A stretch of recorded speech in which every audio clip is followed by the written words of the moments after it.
ಬೀದಿ ನಾಯಿಗಳ ಕಾಟಕ್ಕೆ ಬೆಚ್ಚಿ ಬಿದ್ದಿದೆ ಗಡಿ ಜಿಲ್ಲೆ ಬೆಳಗಾವಿ ಜನತೆ. ಒಂದು ರೀತಿ ಬೆಳಗಾವಿಯ ಜನತೆ ಈ ಬೀದಿ ನಾಯಿಗಳ ಕಾಟಕ್ಕೆ ರೋಸಿ ಹೋಗಿದ್ದಾರೆ.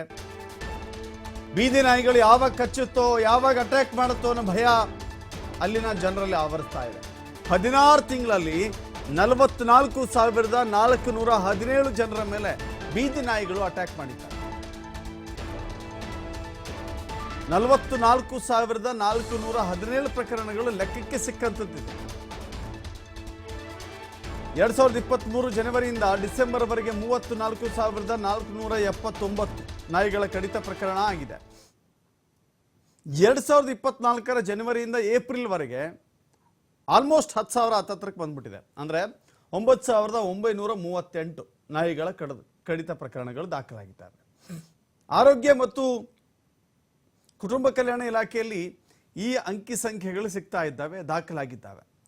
ಮಹಾನಗರ ಪಾಲಿಕೆ, ಪುರಸಭೆ, ಇತರ ಸ್ಥಳೀಯ ಸಂಸ್ಥೆಗಳ ನಿರ್ಲಕ್ಷ್ಯಕ್ಕೆ ಜನ ಬೇಸತ್ತು ಹೋಗಿದ್ದಾರೆ. ಬೀದಿ ನಾಯಿಗಳ ನಿಯಂತ್ರಣಕ್ಕೆ ಮುಂದಾಗ್ತಾ ಇಲ್ಲ ಸ್ಥಳೀಯ ಅಧಿಕಾರಿಗಳು. 2 ವರ್ಷಗಳಿಂದ ಜಿಲ್ಲಾಡಳಿತದಿಂದ ವಾರ್ನಿಂಗ್ ಕೊಟ್ಟಿದ್ರೂ ಕೂಡ ನಿರ್ಲಕ್ಷ್ಯ ವಹಿಸಲಾಗ್ತಾ ಇದೆ. ಬೀದಿ ನಾಯಿಗಳ ಹಾವಳಿ ನಿಯಂತ್ರಿಸ್ತಾ ಇಲ್ಲ. ಸ್ಥಳೀಯ ಅಧಿಕಾರಿಗಳಿಗೆ ಜನ ಹಿಡಿಶಾಪ ಆಗ್ತಾ ಇದ್ದಾರೆ. ಒಂದು ಭಯದ ವಾತಾವರಣ. ಚಿಕ್ಕ ಮಕ್ಕಳು, ವೃದ್ಧರು ಆಚೆ ಹೋಗಬೇಕು ಅಂತ ಹೇಳಿದ್ರೆ ಈ ಬೀದಿ ನಾಯಿಗಳು ಎಲ್ಲಿ ಅಟ್ಯಾಕ್ ಮಾಡ್ತಾವೋ ಅನ್ನೋ ಭಯ ಅವರನ್ನ ಆವರಿಸುತ್ತೆ. ನಾಯಿ ನಿಯಂತ್ರಣ ಮಾಡಬೇಕಾದ್ರೆ ಇದು ನಮ್ಮದು ಏನಂತಾರಲ್ಲ, ನಮ್ಮದು ಕಾರ್ಪೊರೇಷನ್ ಆಯಿತು ಅಥವಾ ನಮ್ಮದು ಮುನ್ಸಿಪಾಲ್ಟಿ ಆಯಿತು, ಗ್ರಾಮ ಪಂಚಾಯತಿ ಮಟ್ಟದಲ್ಲಿ ಅದು ಸಕ್ರಿಯವಾಗಿ ಒಂದು ನಾವು ಕಾರ್ಯಾಚರಣೆ ಮಾಡಬೇಕು. ಪ್ರತಿಯೊಂದು ನಾಯಿಗಳನ್ನು ಏನಂತಾರಲ್ಲ ಸ್ವಲ್ಪ ಸ್ಟೆರಿಲೈಸೇಷನ್ ಮಾಡೋಕ್ಕಾಗುತ್ತೆ. ಅಥವಾ ನಾಯಿಗಳನ್ನು ಎಲ್ಲ ಕೂಡಿಸ್ಕೊಂಡು ಎಲ್ಲರೂ ಬೇರೆ ಕಡೆ ಒಂದು ಸಪ್ರೇಟ್ ಸೆಗ್ರಿಗೇಷನ್ ಮಾಡಬೇಕಂತ ಇದು ಒಂದು ಇಲಾಖೆ ಅಲ್ಲ, ನಮ್ಮ ಇಲಾಖೆಯಿಂದ ನಾವು ಟ್ರೀಟ್ಮೆಂಟ್ ಕೊಡ್ಬೋದು. ಬಟ್ ಇದು ನಾಯಿ ಹಾವಳಿಯನ್ನು ಕಡಿಮೆ ಮಾಡಲಿಕ್ಕೆ ನಮ್ಮ ಸ್ಥಳೀಯ ಮಟ್ಟದಲ್ಲಿ ಕಾರ್ಪೊರೇಷನ್ ಇರ್ಬೋದು ಅಥವಾ ಮುನ್ಸಿಪಾಲ್ಟಿ ಇರ್ಬೋದು ಅಥವಾ ಗ್ರಾಮ ಪಂಚಾಯತಿಯಲ್ಲಿ ಅಲ್ಲಿ ಸ್ವಲ್ಪ ಆ್ಯಕ್ಟಿವ್ ಆಗಿಬಿಟ್ಟು ಸ್ವಲ್ಪ ಆ್ಯಕ್ಟಿವ್ ಮೆಜರ್ಸ್ ತೊಗೋಬೇಕಾಗುತ್ತೆ ಸರ್.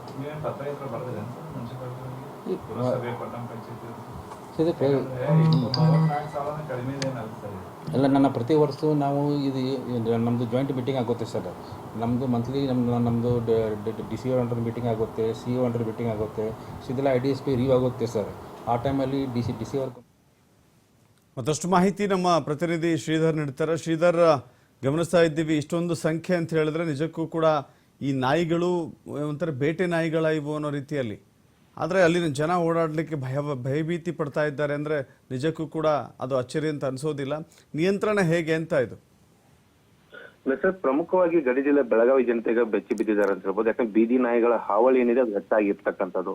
ನಾವು ಬರೀ ಬೆಳಗಾವಿ ಜಿಲ್ಲೆಯಲ್ಲಿ 16 ತಿಂಗಳ ಒಟ್ಟು ನಾವು 16 ತಿಂಗಳ ಒಂದು ಅಂಕಿ ಸಂಖ್ಯೆ ತಗೊಂಡ್ರೆ ಅದು 44,417 ಜನರಿಗೆ ಬೀದಿ ನಾಯಿ ಕಟ್ಟಿದಾವೆ. ಇಲ್ಲಿ ಪ್ರಮುಖವಾಗಿ ಬೀದಿ ನಾಯಿ ಕಟ್ಟೋದಕ್ಕೆ ಪ್ರಮುಖವಾಗಿ ಕಾರಣ ಏನಂದ್ರೆ, ಒಂದು ಏನು ಸ್ಥಳೀಯ ಸಂಸ್ಥೆಗಳು, ಮಹಾನಗರ ಪಾಲಿಕೆ ಆಗಿರ್ಬೋದು, ಪುರಸಭೆ ಆಗಿರ್ಬೋದು ಅಥವಾ ಸ್ಥಳೀಯ ಸಂಸ್ಥೆಗಳಿಂದ ಅವು ಆಗಾಗ ಬೀದಿ ನಾಯಿಗಳ ಒಂದು ಸಂತಾನಹರಣ ಚಿಕಿತ್ಸೆಗಳನ್ನು ಈ ರೀತಿ ಮಾಡ್ಬೇಕು. ಆದ್ರೆ ಅದು ಸರಿಯಾಗಿ ಆಗ್ತಾ ಇಲ್ಲ. ಎರಡನೇದಾಗಿ ಈ ಒಂದು ಶ್ವಾನ ಪ್ರಿಯರು ಏನಿದ್ದಾರೆ, ಈ ಬೀದಿ ನಾಯಿಗಳನ್ನು ಹಿಡಿಯೋದಕ್ಕೆ ಏನಾದ್ರು ಮಹಾನಗರ ಪಾಲಿಕೆ ಅಂತ ಸ್ಥಳೀಯ ಸಂಸ್ಥೆ ಮುಂದಾದಾಗ ಅದಕ್ಕೆ ವಿರೋಧವನ್ನು ವ್ಯಕ್ತಪಡಿಸುವಂತದ್ದಾಗಿರ್ಬೋದು. ಇದ್ರ ಜೊತೆಗೆ ಬಹಳ ಪ್ರಮುಖವಾಗಿ ಬೀದಿ ನಾಯಿಗಳನ್ನ ಏನು ಸಾರ್ವಜನಿಕರನ್ನ ಕಚ್ಚೋದಕ್ಕೆ ಪ್ರಮುಖ ಕಾರಣ ಏನಂದ್ರೆ ಅದು ಕಸಾಯಿಖಾನೆಗಳು. ಸ್ಥಳೀಯವಾಗಿ ಕೆಲವೊಂದಿಷ್ಟು ಪ್ರದೇಶ ಅನಧಿಕೃತವಾಗಿ ಕಸಾಯಿಖಾನೆಗಳಿದಾವೆ. ಅದರ ತ್ಯಾಜ್ಯವನ್ನು ಎಲ್ಲೆಂದ್ರಲ್ಲಿ ಎಸೆತಾರೆ. ಇದರಿಂದ ಏನಂದ್ರೆ ಬೀದಿ ನಾಯಿಗಳು ಮನುಷ್ಯರಿಗೆ ಹೆಚ್ಚಿನ ಸಂಖ್ಯೆಯಲ್ಲಿ ಕಚ್ತಾ ಇದಾವೆ. ನಾವು ನೋಡ್ಬೋದು, ಏನು ಬೆಳಗಾವಿ ಜಿಲ್ಲಾ ಆರೋಗ್ಯ ಇಲಾಖೆಯ ಒಂದು ಅಂಕಿ ಸಂಖ್ಯೆಗಳ ಪ್ರಕಾರವೇ ಇಷ್ಟೊಂದು ಸಂಖ್ಯೆಯಲ್ಲಿ ಬೀದಿ ನಾಯಿ ಕಚ್ಚಿರ್ತಕ್ಕಂಥದ್ದು. ಕೇವಲ 2024ರಲ್ಲಿ ಅಂದ್ರೆ ಏಪ್ರಿಲ್ವರೆಗೆ, ಜನವರಿಯಿಂದ ಏಪ್ರಿಲ್ವರೆಗೆ 9,938 ಜನರಿಗೆ ನಾಯಿಗಳು ಕಡದಂತ ಪ್ರಕರಣಗಳು ವರದಿಯಾಗಿದ್ದಾವೆ. ಸೊ ಇದಕ್ಕೆ ಕಡಿವಾಣ ಹಾಕುವಂತ ಕೆಲಸವನ್ನ ಸ್ಥಳೀಯ ಸಂಸ್ಥೆಗಳು ಮಾಡ್ಬೇಕಾಗತ್ತೆ.